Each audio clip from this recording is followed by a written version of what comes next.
Hello po. Gulay kami ang gabi. Dami namin ginulay. Para ang daming kakain. Ano lang naman kami. 3 bata. 2 si Lolo.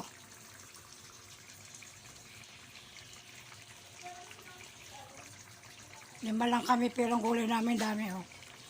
Kasi sa Lunes, pag darating yung mga anak na nagtatrabaho, yan, hindi na kami magugulay. Mga bata na lang lulutuan ng ulam. Ibang ulam na lang. Dadagdag-dagdag na lang. Pito kami ng pwedeng galunggong, pwedeng tayo, pwedeng adobo sa mga bata.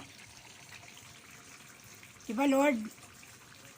Kahit po ako nagluluto, kasama ko yung Panginoon. Para masarap yung aming kinakain. Pagkasama ang Diyos eh. Sarap kasi pag nagluluto ka kasama mo ang Diyos. Kampante kasi luluto mo lahat ng bagay. Salamat. Sino po kumakain ng gabi? Pagkain ho yan ng mga Bicol.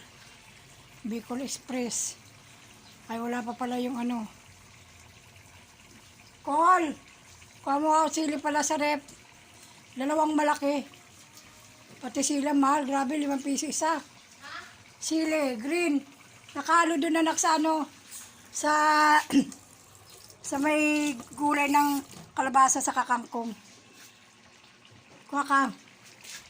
Nakasain na kami. Sinain namin kagabi, di nakain. Ninit na lang namin. Kasi busog na. Busog na yung iba. Hindi na kumain. Kumain sa yaya ni Teron. Kain-kain din sila. Kain-kain kami sa labas.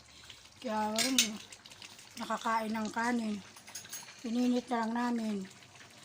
Yan. Ang malang sili. Grabe. 10 isa pero malalaki naman. Hindi ka rin manghihina. Hindi ka rin manghihinayang. Tapos malaki. Kaya sana nag-isili lang tayo kasi mahal. Maanghang pa. Walang makakalapit sa tapang. Manghang. Yun, nilagay na ho namin.